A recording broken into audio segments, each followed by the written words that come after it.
independent media should be funded at the highest level possible. It's both a responsibility and a privilege to be able to participate in such a thing.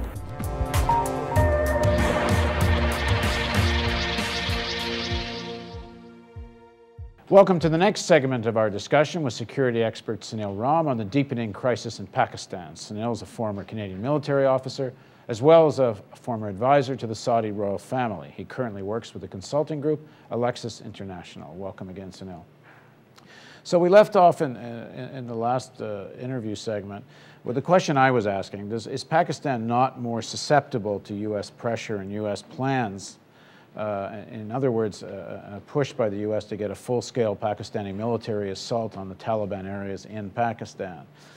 And you had talked in the last segment that the drug money that the Pakistani army gets their hands on gives them some independence. But I would ask you again, is it really enough to withstand the U.S. pressure? Are we not likely to see a much bigger military action against the Taliban by the Pakistani army? I think what we'll see is exactly what happened under the Musharraf regime. There will be a certain push momentarily and then a pullback.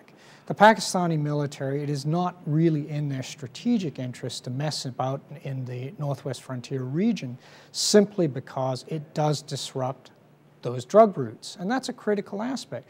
We have to understand that the Pakistan military, in terms of the former senior officers and their cohorts, control every key aspect of the Pakistan economy. That is, they hold the directors' positions in these corporations, or they physically run these corporations. There are also a large number of assets that the Pakistanis have a tendency not to talk about. They have large gold fields that they haven't tapped yet. They also have a large amount of gas and oil.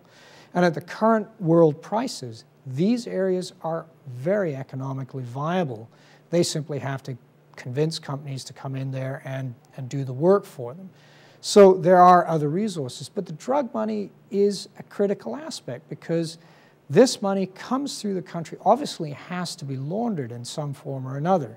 And many of the corporations that operate within Pakistan, given these links, and admittedly this is very hard to find out because you have to be inside Pakistan and the chances are you won't make it if you ask too many questions. But the money is being pushed through these corporations, being laundered, and therefore there is a flow of cash that is not visible. Now, is there anything within either Pakistani judicial system or through their press where any of this has come out and actually been verified? I mean, I understand why, given the history, logic leads one there. But in terms of either legal or journalistic process, has anyone ever been able to make this case? No, and part of the reason is because they have little to no real access to the higher echelons of the military. It is a closed shop. We're dealing again with a feudal society when we're talking about the Pakistan military and the elite. There is a constant fight that goes on. I mean, you know, when we look at Benazir Bhutto and everyone was crying at her death and there was sort of all this crocodile tears from the West, we have to take a much harder look at Bhutto. Bhutto, in fact, taught Musharraf the lessons of how to control the judiciary. The very things that Musharraf did, Bhutto had done herself.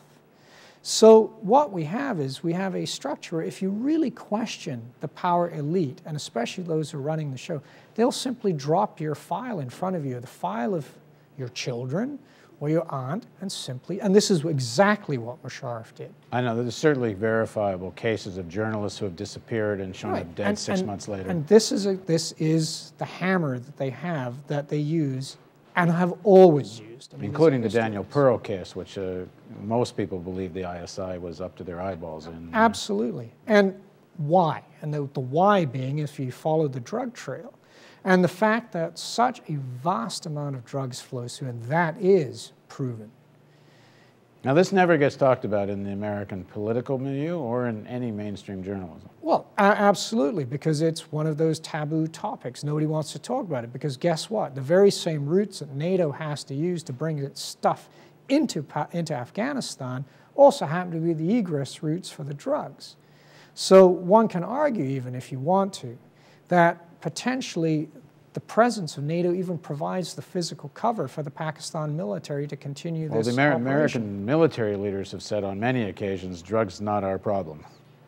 Exactly. In other words, we have other things to do than to watch those routes. And then, as you said earlier, they are the same routes that were used during the jihad against the Russians. And none of this was shut down. None of this was shut down. So the only difference is now things have been ramped up, and one has to really seriously look at the numbers. You're looking 12,000, 15,000 metric tons of heroin is coming out of Afghanistan. This is an industrial scale production quantity.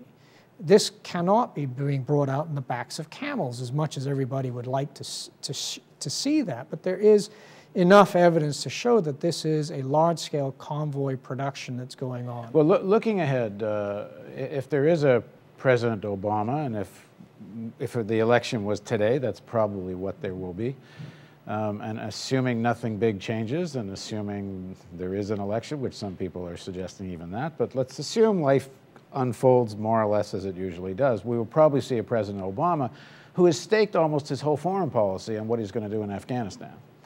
So what do you make of what he's talking about for his plans? Because certainly there's not much NATO and the US can do unless they have a strong Pakistani partner. Well, absolutely. And as I've been saying for years, you can't deal with Afghanistan unless you deal with Pakistan first. And this has been completely missed at the strategic level for a litany of political reasons. But the bottom line is that even, as we well know with presidents, what they say during the electoral run-up isn't necessarily what they do. Well, the real fight taking place right now seems to be over whether to talk to the Taliban, talk to the leadership, talk to sections of the Taliban. The new Pakistani government has been saying there needs to be negotiations. The British are now saying it. Well, absolutely. Militarily, it's a stalemate. And there are enough NATO forces to really stop the Taliban from overrunning the country, but there is no way NATO and the Americans are going to win. They simply can't. The resources available to the various elements of the Taliban, I don't want to say this is not a homogeneous group anymore, through the money that comes from the drugs is massive. And also the fact that the Karzai government is grossly corrupt, always has been, and really are just merely a puppet regime of the Americans. The Taliban have a certain level of support growing within the country.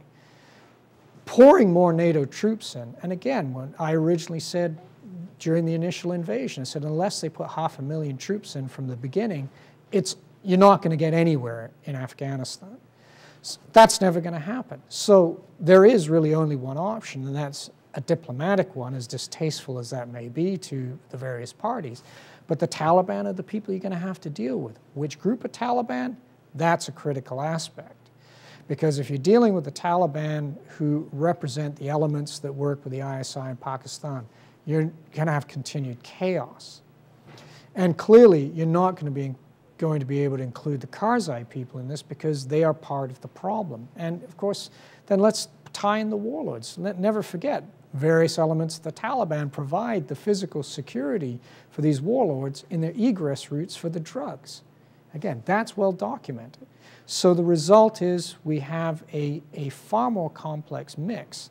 Withdrawal, sadly, the Afghan people pay the price for that. So in the next segment of our interview, I'll ask you, if you get the famous 3 a.m. phone call from the new President Obama, what would you recommend? Please join us for the next segment of our interview with Sunil Ram.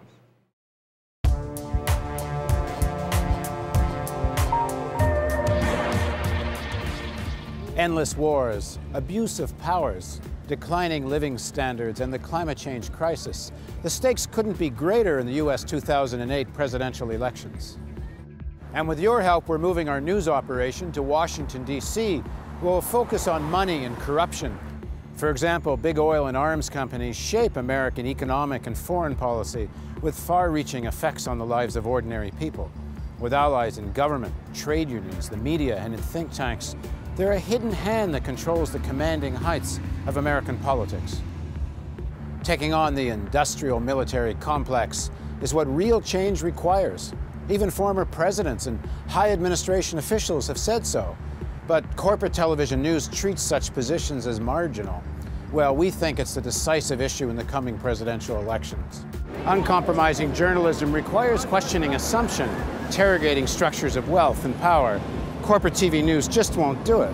Only a news organization that's truly independent can tackle such issues with courage and tenacity.